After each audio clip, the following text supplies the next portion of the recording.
Les experts sur France Bleu Gironde, la suite de votre matinée avec Isabelle Wagner. Bonjour Isabelle. Bonjour Rodolphe Martinez, bonjour à tous. Les experts, oui. Sujet aujourd'hui. Vous avez votre trousse oui, pour la rentrée. Ok. Et à l'intérieur, vous avez bien des feutres, des crayons qui ne sont pas toxiques pour vous? Ah, ça, je n'en sais rien. Ah ben voilà. Fait. Alors on en parle ce matin. Je mets rarement avec les feutres à ma notre bouche, expert, Ragnar Westman, qui va vous dire, puisqu'il est directeur scientifique de l'association Objectif Santé Environnement et docteur en microbiologie, comment on peut reconnaître les bonnes affaires pour la rentrée scolaire. Voilà. Excellent. Surtout. Excellente matinée sur France Bleu Gironde avec Isabelle Wagner. France Bleu. Les 10 et 11 septembre, pour la 23e édition des Médiévales, venez à Bouliac faire le plein d'images fortes et vivre le Moyen-Âge, grandeur nature. Découvrez les artilleurs, combattants, fauconniers, musiciens, échassiers et jongleurs qui animeront 2 jours durant les Médiévales de Bouliac. Thématique 2022, la guerre de 100 ans. Bal et spectacles de feu en nocturne le samedi, jeux et ateliers pour enfants. Accès gratuit aux moins de 10 ans, restauration sur place. Information 06 60 16 61 69.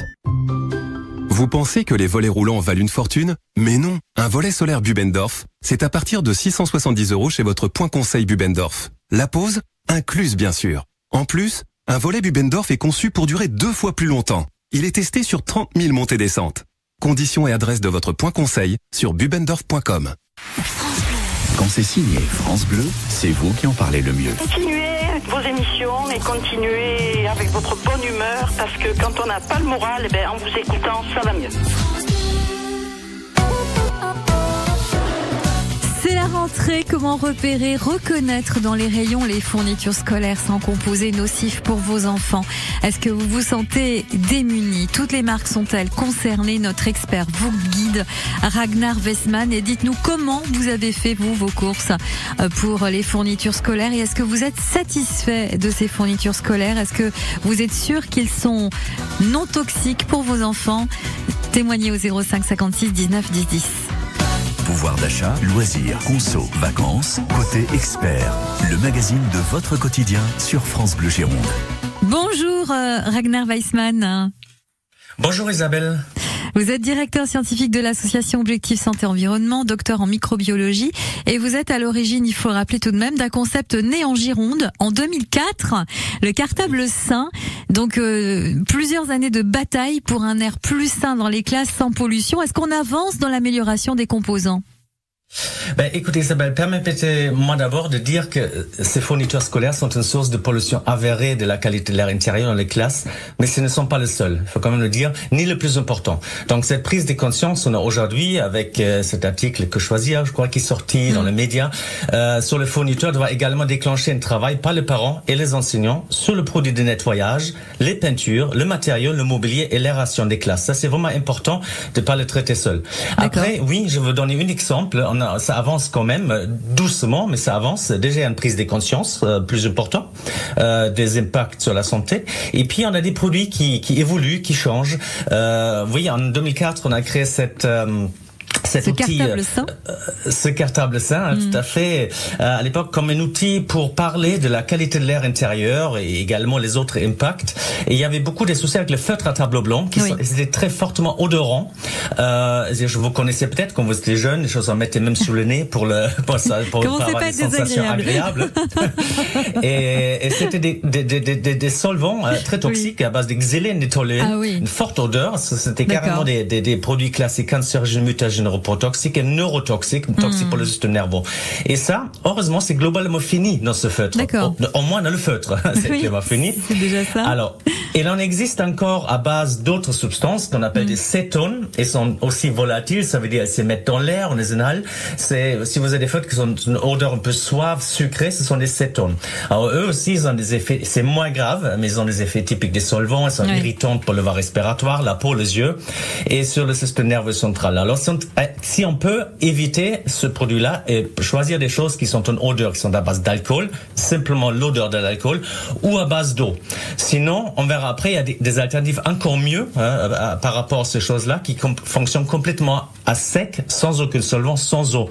Et ça, c'est encore mieux. D'accord. Du coup, ces alternatives existent aujourd'hui. Ça évolue. Bon, ça évolue dans le bon sens. Alors, Marie de Senon s'inquiète car son petit-fils mâchouille souvent les stylos ou les feutres. On peut peut-être la rassurer d'après ce que vous venez de dire.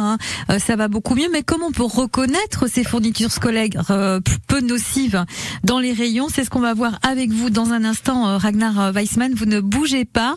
Et quant à vous, dites-nous quelle est votre astuce pour acheter ces fournitures scolaires peu nocives? Est-ce que vous savez justement les reconnaître? Dites-nous comment au 05 56 19 10 10. On se retrouve après M sur France Bleu Gironde dans votre radio. France Bleu Gironde. Côté expert, Isabelle Wagner. Sur votre radio, on vous parle de la rentrée scolaire. Comment repérer et reconnaître, surtout dans les rayons, les fournitures scolaires sans composés nocifs pour vos enfants. Alors, on va voir ça tout de suite avec notre expert Ragnar Weissman. Ragnar, est-ce qu'il y a un logo, un visuel qui permettrait de mieux repérer ces bonnes fournitures? Alors, il y a quelques-uns. Alors, ce que je vous conseille, c'est en le temps, il y a déjà sur notre site, c'est www.objectifsantéenvironnement.com. Vous avez sur la page d'outils, vous pourrez télécharger une guide synthétique d'achat qui était réalisée avec le conseil départemental de la Gironde, qui est toujours d'actualité. Et là, vous trouvez vraiment tous les conseils, comment choisir, y compris les logos qui existent. Sinon, d'abord, avant le logo, il y en a très peu. Il y a quelques-uns, il y en a pas suffisamment. D'abord, c'est une question des réflexes à adopter lors des achats. Vous voyez, les effaceurs, par exemple le côté blanc, c'est pas très bon pour la santé. Le blanco, ce sont des solvants, c'est pas très bon pour la santé. Alors, on peut acheter soit à base d'eau, mais mieux vaut opter, par exemple pour la souris, le ruban des corrections secs, ou encore accepter, barrer le faute simplement, et va avec le professeur qui accepte ça. Là, on n'a même pas besoin d'utiliser le produit, et ça c'est le mieux. C'est vraiment un changement de réflexe également. Après, il existe certaines indications. Vous avez sur le col, c'est écrit sans solvant.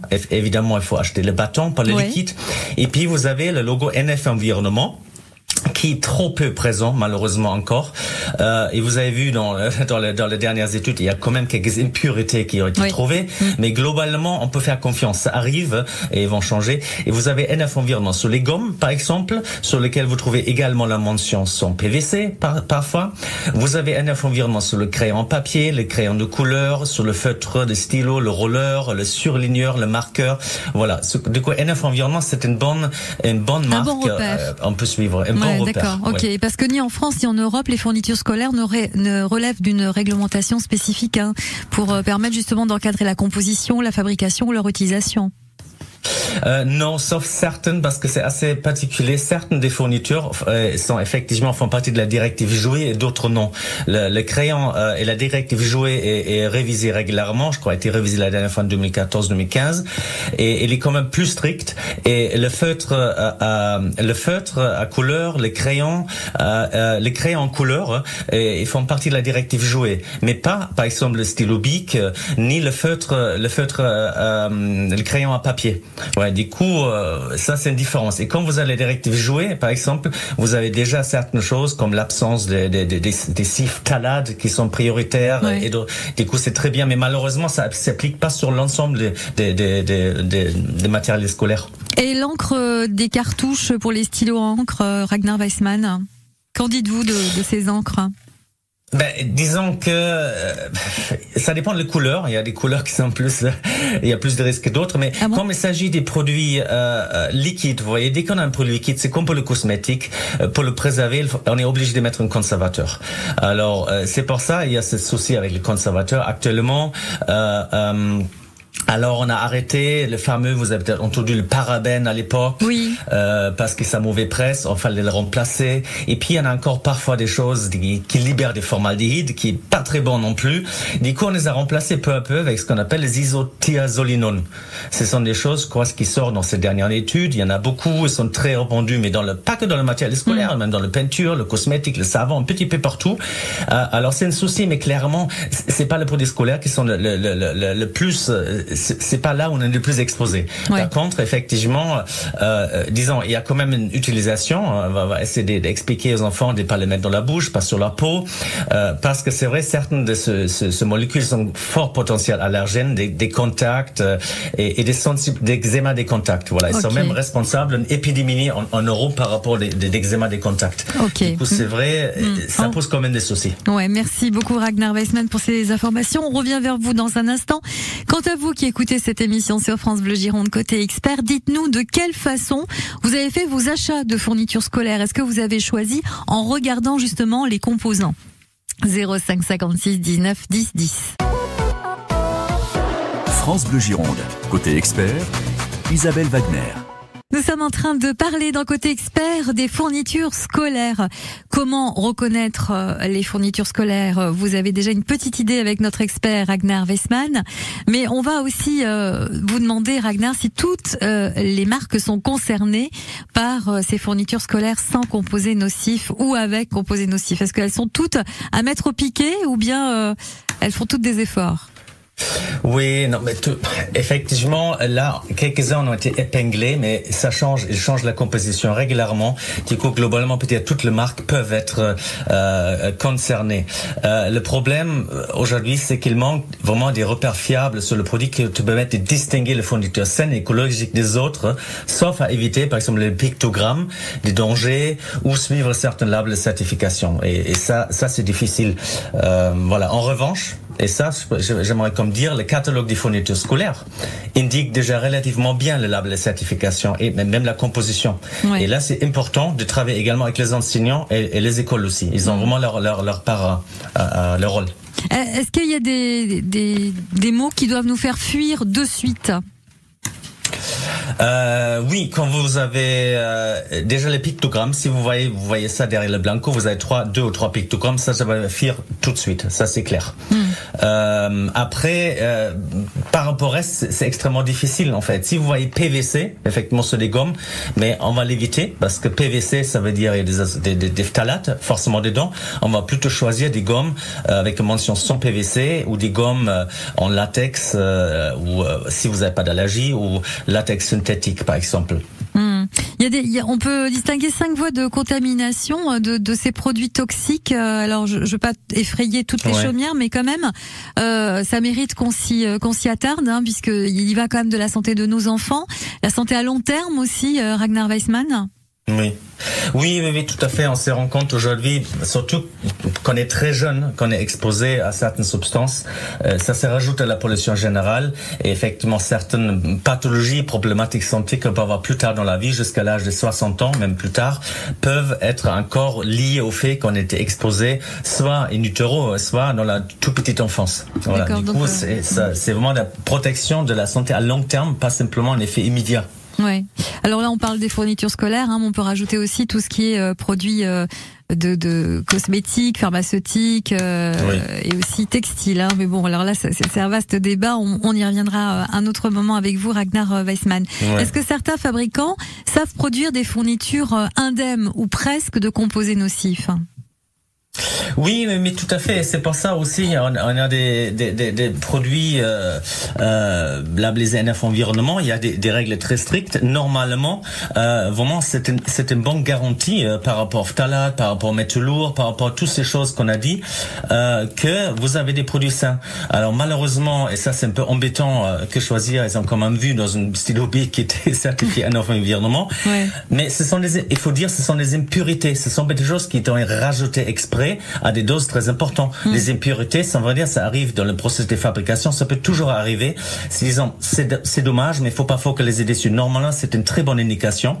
Et puis après, c'est des fabricants qui fabriquent d'autres choses. Vous voyez, par exemple, des surligneurs. On a beaucoup des surligneurs en plastique, mais il y a des sous-ligneurs plutôt en bois, en fait, finalement sec. Et comme c'est sec, il n'y a pas d'émanation.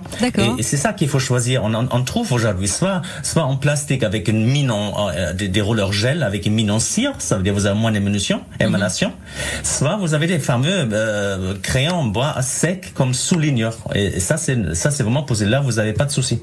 Michel de Coutras vous remercie pour toutes ces informations, mais elle dit bah ouais, mais du coup moi je sais vraiment plus quoi acheter et quoi conseiller à ma petite fille. Bon, on va y revenir dans un instant, on va faire un rappel pour toutes ces infos. Ragnar Weissman, il faut la rassurer quand voilà, même. Vous bougez pas, vous allez nous rassurer juste après avoir écouté Osier Take Me to Church sur France Bleu Gironde. France Bleu Gironde, côté expert, Isabelle Wagner. On a parlé dans Côté Expert ce matin de ces fournitures scolaires sans composés nocifs pour vos enfants avec notre expert Ragnar Weissman, directeur scientifique de l'association Objectif Santé Environnement et docteur en microbiologie. Ragnar, arrêtez avec votre clavier, ça s'entend beaucoup. Ah, ok. Stop, on ne travaille plus, on répond à nos questions. Il y a Michel de Coutras qui s'inquiétait un petit peu du budget et puis qui est un peu perdu par rapport à tout ce que vous nous avez dit. Alors on va rappeler tout récapituler tout ce que vous avez dit. Alors déjà, est-ce que le budget est plus important si on achète des fournitures scolaires sans composés nocifs ou pas? Ben, sachez, ça peut être plus important si on change pas de comportement. Déjà, la première chose, je conseille toujours de créer une collective d'achat. Ça, c'est vraiment quelque chose qui marche très bien. Et puis après, il faut utiliser moins les produits. Vous voyez, dans une cartable sain, vous n'avez plus besoin du blanco, vous n'allez plus acheter des effaceurs, vous allez faire des économies. Et puis vous achetez des produits plus solides, qui durent, qu'on n'a pas besoin de les remplacer chaque année. Et vous allez réutiliser des classeurs, par exemple. On va arrêter d'acheter des classeurs fantasy. On va prendre des classeurs qui peuvent se réutiliser, qu'on peut les décorer soi-même. D'accord.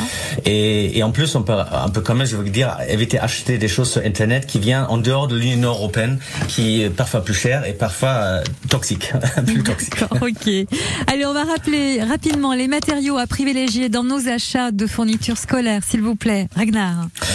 Alors, très rapidement, on a des surligneurs secs en bois à la place des surligneurs classiques en plastique. Vous avez les rubans des corrections au lieu du blanco, ou mieux barrer les fautes, c'est encore mieux. Ça veut dire on n'a plus besoin d'acheter ces produits non plus. D'accord. Le matériel d'écriture, globalement, si vous trouvez NF Environnement, c'est parfait. Si vous trouvez le marquage CE, Communauté Européenne, ça veut dire c'est très bien, c'est dans la mesure du possible.